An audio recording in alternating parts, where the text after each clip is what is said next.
¿Qué tal? Muy buenas tardes a todos. Sean bienvenidos nuevamente a Proed Abogados. Mi nombre es Eric Mejía.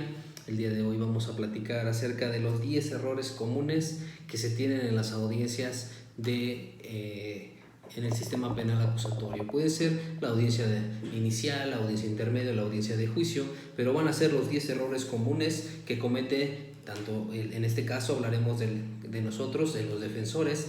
¿Qué errores son los que cometen comúnmente? Primer error que comete la defensa. Primero, confunde precisamente la defensa el control de la detención, no alcanza a identificar cuando una audiencia se lleva por control de la detención o por cumplimiento de orden de aprehensión. Son dos hipótesis y dos situaciones diferentes en las cuales debe de tomar en consideración algo muy importante. El control de la detención se refiere precisamente a una detención en flagrancia en hipótesis del 146 en el 16 constitucional. Sin embargo, lo que nos habla el artículo 16, y repito, y el 146 nos habla de unas hipótesis de flagrancia o en su momento caso urgente, que es detenido de manera inmediata, inmediatamente después, según una persecución, que eso lo hablaremos después. Entonces el primer error es que se confunde. ¿Por qué se confunde el defensor? Porque piensa que cuando es un cumplimiento de orden de aprehensión, dice que lo detuvieron cuando estaba de manera ilegal, que lo detuvieron porque lo amenazaron de no sé qué, que lo detuvieron porque estaba borracho. Eso no tiene nada que ver. Si la detención, lo primero que tenemos que revisar es que si la audiencia que nosotros vamos a llevar es de control o es por cumplimiento de orden de aprehensión. Entonces el primer error es ese, porque la defensa se pone a debatir situaciones que no competen precisamente a la audiencia, y por supuesto eso demerita la credibilidad del juez y obviamente pues lleva una vinculación a proceso. Error número 2, la defensa siempre quiere ofrecer las mismas pruebas que el Ministerio Público ya ofreció. Entonces en ese caso no se pueden ofrecer las mismas pruebas. El Ministerio Público va a ofrecer sus pruebas, sus datos de prueba o medios de prueba o pruebas en su momento, pues para acreditar lo que él precisamente, su teoría del caso que quiere proporcionar durante el juicio. Esa teoría del caso pues la va a acreditar con todos sus medios de prueba o datos de prueba que él proporcione. Sin embargo, la defensa debe de tener sus propias pruebas para crear su propia teoría del caso y sustentar su teoría del caso con todos esos datos de prueba que va a ofrecer o medios de prueba, o en su caso son pruebas. Entonces el segundo error, por favor consigan sus propias pruebas. Hay que conseguirlas todos nosotros los defensores y no llevarnos únicamente las pruebas que el Ministerio Público nos está atendiendo. El siguiente error es el siguiente error, tenemos que poner atención en las numerales 360 y el 361 del Código Nacional, que nos habla precisamente de la facultad de abstención. Los familiares, todos los familiares, y el mismo artículo 360 y 361 en una ocasión diversa hablaremos de ese artículo en particular, pero nos habla precisamente que los familiares deben y pueden abstenerse a declarar en contra de su familiar. Es decir, si está el imputado y está su esposa, no es su obligación que declare en contra de él. Eso lo hace el artículo, lo sustenta más bien el artículo 360 y 361 del Código Nacional de Procedimientos Penales. Bajo ese sentido, entonces, nosotros podemos agarrarnos de ahí como defensores, pues precisamente que si se le hizo saber su facultad de abstención a esta persona o no se le hizo saber su facultad de abstención, y con eso el testimonio pues está completamente viciado, ¿no? Entonces ya no se tiene consideración el juez para valorar ese testimonio, y si es un testimonio presencial, es un testigo presencial, pues obviamente eso nos va a beneficiar bastante. El siguiente error que cometen es que cuando nosotros nos mandan llamar porque hay un detenido y pues vamos, y lo último que hacemos es hablar con nuestro cliente. Entonces lo que hay que hacer primeramente pues es obviamente hablar con el cliente para preguntarle cómo sucedieron las cosas y crear una teoría del caso, y que después de esa teoría del caso ver qué medios o qué, en este caso, datos de prueba vamos a ofrecer para una duplicidad en la vinculación a proceso, ¿sí? Entonces es sumamente importante que nosotros sepamos qué teoría del caso es la que vamos a tener y qué vamos a manejar. Entonces la mayoría de los defensores, ¿qué es lo que pasa? Pues no platican con su cliente y no tienen una teoría del caso, simplemente llegan a la audiencia e intentan desvirtuar lo que el Ministerio Público le está imputando, y pues obviamente eso no genera convicción en el juzgador. Hay que tener esa convicción en el juzgador. O sea, hay que platicar con el cliente y crear nuestra teoría del caso, 1, y 2, llevar los testigos para poder acreditar nuestra teoría del caso, no la del Ministerio Público. El siguiente error, vamos a la etapa intermedia. La etapa intermedia, precisamente en el numeral 346, nos habla de todas las pruebas y medios de prueba que no deben de ser admitidos para juicio.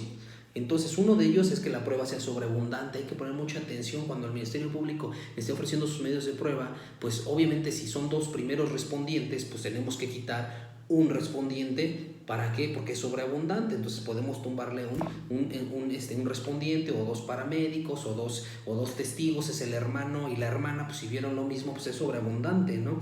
En este caso, acuérdense que también impertinentes, innecesarias, con violación a derechos humanos, entre otras. Eso viene en el tipificado en el numeral 346. Importante que nosotros en la etapa intermedia no dejemos que el Ministerio Público pase con todos sus medios de prueba para que se los lleve a juicio. Por eso tenemos que enfocarnos bien en ese numeral y cómo vamos a tirarle todas esas pruebas o medios de prueba al Ministerio Público para que no pasen a un juicio, a una etapa de juicio. Si son 10 órganos de prueba los que quiere pasar, o 10 pruebas, pues hay que revisar uno por uno. El numeral 346 nos dice precisamente, claro, qué pruebas o medios de prueba van a ser admitidos, ¿no? Entonces es importante que revisen el numeral 346 en la etapa intermedia, y a veces no lo revisamos los defensores, y entonces ¿qué es lo que sucede? Que el Ministerio Público pasa todas sus pruebas a juicio, y en el juicio es el problema, ¿no?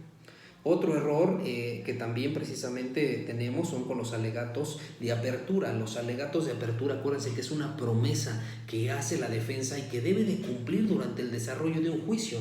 Normalmente los alegatos de apertura tienen que ver con la teoría del caso inicial, desde que inicia el juicio, desde que inicia la detención del imputado, pero a veces pues no se puede porque son defensores diversos. Pero cuando ya estamos nosotros con los alegatos de apertura en la etapa de juicio oral, es muy importante que nosotros tengamos ya creados nuestros alegatos, la promesa, y qué voy a cubrir, qué voy a cumplir, y con qué y cómo lo voy a cumplir. Pues con todos los órganos de prueba que van a desahogar ante su señoría. Pero debo de tener una teoría del caso lógica. Acuérdense de los componentes de la teoría del caso: fáctico, jurídico, probatorio. Entonces, ¿con qué lo voy a probar? ¿Qué hecho voy a probar? Y debe de controvertir o contradecir lo que me está imputando el Ministerio Público. Entonces hay que crear bien esos alegatos de apertura, porque son lo que el juez ve, dice, ok, el Ministerio Público promete esto y la defensa promete esto. Entonces durante el juicio entran los dos así, pero durante el juicio uno sube más que el otro. ¿Por qué? Porque tiene más órganos de prueba o porque tiene más convicción. El juez también tiene esa libre valoración de la prueba. Entonces por eso hay que hacerlo. Ya que nosotros tenemos esos órganos de prueba, aquí viene lo más importante. Los errores que la mayoría de los defensores tienen es ¿cuál? Las reglas del interrogatorio y contrainterrogatorio. ¿Cuáles son esas reglas? ¿En qué momento tengo que preguntar yo? ¿En qué momento hago preguntas sugestivas? ¿En qué momento hago preguntas que son conclusivas? ¿En qué momento? Entonces todo ese tipo de preguntas, pues obviamente nos tenemos que basar precisamente en el artículo 373 del Código Nacional, que nos dice claramente qué preguntas se pueden hacer y qué preguntas no. Por eso nosotros hacemos preguntas y no las objeta el Ministerio Público. ¿Y por qué no las va a objetar? Pues porque no están dentro de la hipótesis marcada en el mismo numeral. Entonces debemos de saber qué preguntas se hacen en interrogatorio y contrainterrogatorio que se tiene que realizar, ¿ok? Otra situación es cómo voy a utilizar esas técnicas de litigación. Otro error común. 1. Refresco de memoria o apoyo de memoria, evidenciar contradicción y superar contradicción. Si no sabemos utilizar esas 3 cosas y en los momentos necesarios, pues por eso también estamos en un grande error. Y por último, el otro error pues son los alegatos de clausura. Los alegatos de clausura son un análisis de todos los órganos de prueba que desfilaron ante su señoría. Todos los órganos de prueba, hay que encontrarle los errores que tuvo el Ministerio Público en esos órganos de prueba y nosotros hacer un análisis.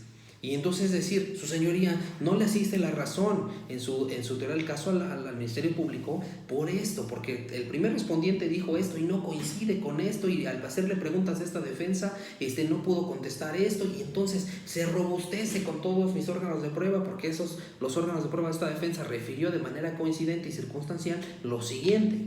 O sea, es un análisis precisamente de todos y cada uno de los órganos de prueba que desfilaron ante su señoría. Entonces, esos son los 10 errores más comunes que ahora sí que pasan, ¿no? en las audiencias de juicio oral, también en la intermedia y también en las primeras etapas. No olviden visitar nuestro canal de YouTube, no olviden también dar like y compartir nuestro video. Que tengan una excelente tarde y que se encuentren muy bien. Estamos en el proceso de reclutación, vamos a reclutar algunas personas. Proed Abogados está creciendo de manera importante, entonces necesitamos algunas personas. Por favor, los que estén interesados en participar en este proyecto de Proed Abogados, que quieran aprender este sistema acusatorio, que quieran aprender civil, penal, mercantil, laboral, todas las materias que litiga aquí Proed Abogados, puede ustedes venir a laborar con nosotros. Sin embargo, bueno, manden un mensajito y nos vemos pronto. Que tengan una excelente tarde y estaremos subiendo videos pronto. Hasta luego.